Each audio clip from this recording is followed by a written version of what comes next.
Welcome to Mathletics. In this video, I am going to cover multiplying two-digit numbers by two-digit numbers.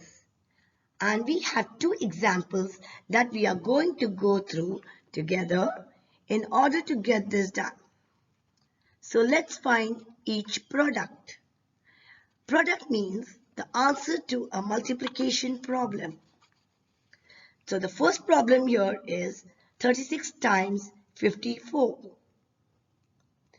When multiplying, see that the numbers are lined up.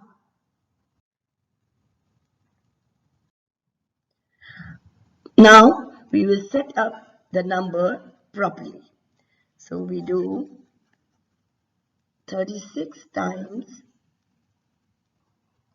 54.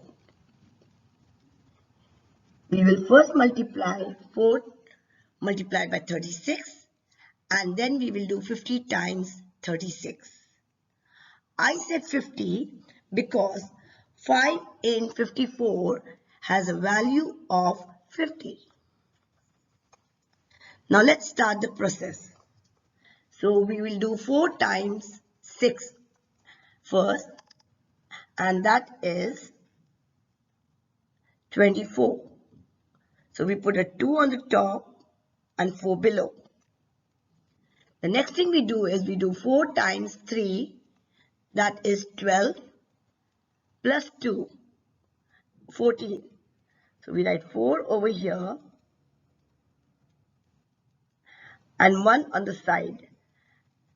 Put it down as there is nothing to be carried up. Now there are 3 steps that you need to follow before you start multiplying with 5. You need to cut out the 4 because we have already finished multiplying. Then we will cut out the carryover as we have already finished adding the sum. And the third step we need to know is we need to add the 0 below the 4. The 0 over here represents the 0 from 50.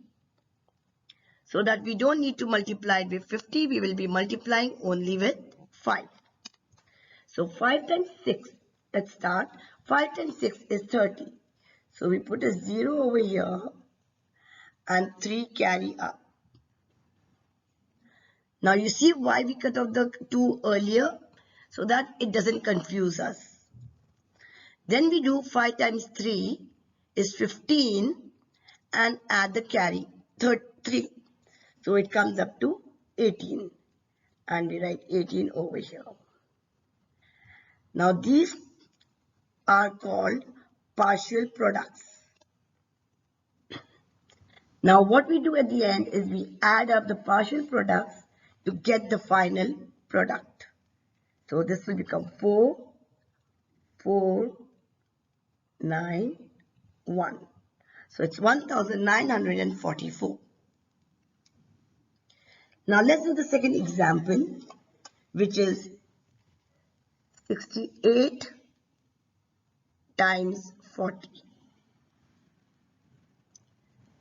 Now we know that any number multiplied with a 0 is a 0.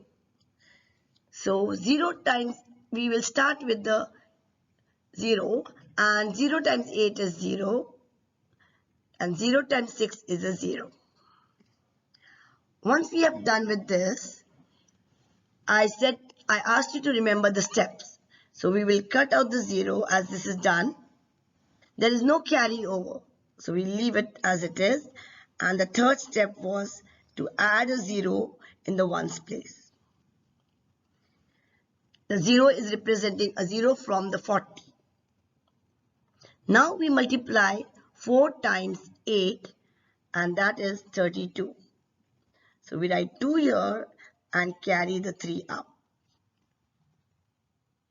The next thing we do is 4 times 6, that is 24, plus 3, 27, and we write it on the side in the second partial product. So again we have 2 partial products and we are going to add both of them. So it comes up to 2720.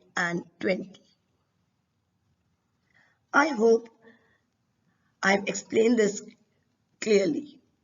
Thank you.